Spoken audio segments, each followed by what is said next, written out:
Résister à l'attraction terrestre. Résister à l'attraction verbale.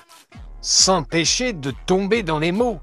Toute l'histoire de notre poésie, de notre littérature française, francophone, qu'est-ce que ça représente par rapport à la poésie composée dans toutes les formes du monde?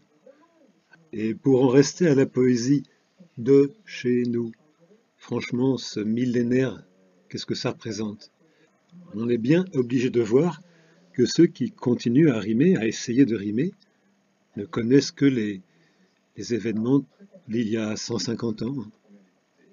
Là-dessus, je peux aussi rimer. Au XIXe siècle, un Hugo, par exemple, donne à peu près à tout et n'importe quoi, tout objet, tout sujet, l'alexandrin pour temple. Il fallait bien qu'enfin Pégase restât quoi? Il rimait sans arrêt, comme je fais moi-même. Vous voyez, j'improvise et ça ne coûte rien. Faire doux et rimer ne fait pas un poème. Les Rimbaud mal armés s'en aperçurent bien. Le premier s'engouffra dans le poème en prose, le second, en revanche, au vieux vers imposa, et l'alchimie extrême et la métamorphose, si folle qu'il fallut que l'on s'en reposât. De fait, toute la difficulté, pour des gens qui veulent jouer le jeu avec tout le sérieux qui convient, le sérieux enfantin, le plus grand sérieux, ce serait en effet d'arriver à poursuivre dans la forme classique en tirant quelque chose de vraiment autre. Valérie l'a réussi. C'est incroyable de penser que c'est sa fille qui l'a remis sur les chemins du génie racinien. Sa fille à laquelle il faisait réciter par nécessité pour le collège les tirades de Racine.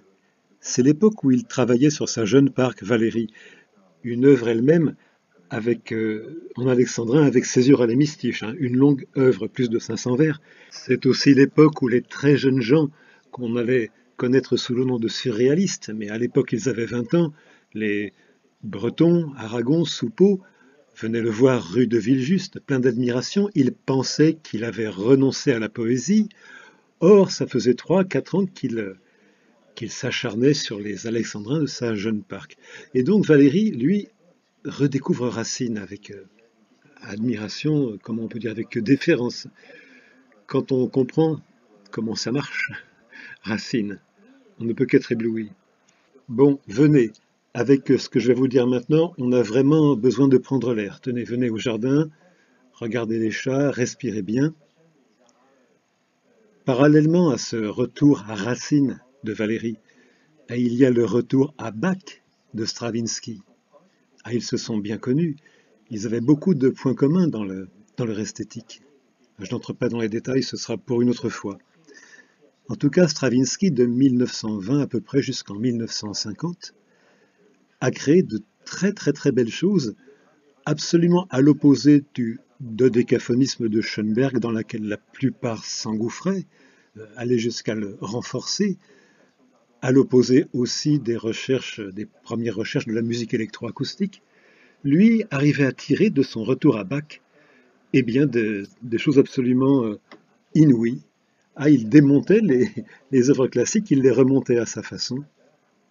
Ce que je veux vous dire, comme je suis assez frimeur, ce samedi soir, samedi 26, là, je fais le voyage à Nantes pour aller écouter The Rex Progress, son opéra exceptionnel. J'avais vu il y a très longtemps, il me semble que c'était au Palais Garnier, je ne sais même plus, mais c'est une musique vraiment très belle.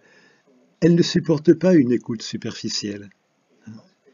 J'ai fait quelques enregistrements d'Apollon Musagète, réduit au clavier, je crois que c'est de 1927 ou 28, Apollon, une œuvre pour cordes, pour détailler la merveille, la mise en place, la science de Stravinsky.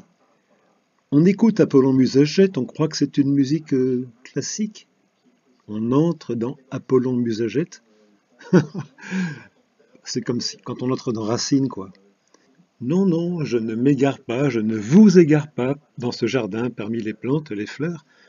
Je suis toujours sur mon propos initial et il y a vraiment quelque chose à trouver d'extraordinaire quand on maîtrise les règles classiques. si l'on est capable d'en faire quelque chose de tout à fait autre, d'enchérir sur elle. Je pense vraiment que l'art classique, en l'occurrence la poésie classique, reste à inventer et à faire bien sûr beaucoup plus que classique. Après, ce n'est certainement pas la voie la plus facile, mais il me semble pourtant que notre XXIe siècle est moins féroce, moins remonté contre ceux qui se proposent un tel projet. Au XXe siècle, il fallait quasiment pas parler d'alexandrin, ça c'était vraiment fini. Mais aujourd'hui, ça a changé. D'ailleurs, nous vivons une époque où la magie, la vraie magie plus que poétique, est dans le creux de toutes les mains. Je pense que vous réalisez quel univers éminemment poétique et magique se trouve dans notre smartphone. Et puis pensez aux avancées de la science, l'hologramme, la réalité virtuelle, la réalité augmentée. Créer une poésie à l'échelle de ces miracles demande de laisser un peu de sa tranquillité, soit concrètement de bosser au plus loin de la phraséologie mystico-métaphysico-spiritualiste. Mallarmé lui-même en était revenu. Il parlait je crois que c'était de ce peintre chinois dont il aimait le dessin, il en avait la gravure. Et pourquoi l'aimez-vous? Il sait bien que son art est une imposture. Et il disait, je cite de mémoire, que tout écrivain véritable finit par un humoriste. Là, il rejoignait Malherbe. Un poète n'est pas plus utile à l'État qu'un bon joueur de quilles, ce qui n'empêche pas que l'on puisse chercher à créer des objets de langage qui nous emmènent vraiment ailleurs, que l'on puisse tenter cet élargissement, cette exploration des sensations humaines au moyen de la parole et du corps, et pourquoi pas en s'appuyant, en se servant des prolongements, des raffinements, des augmentations de puissance que peut apporter la technologie moderne. Oui, mais bon, les poèmes, on conçoit que ces règles ennuient, mais ceux qui n'en veulent pas n'ont aucune raison de se plaindre de leur existence. Elles n'obligent personne à supporter leur joug. Tout au plus, elles suggèrent de jouer leur jeu à qui veut.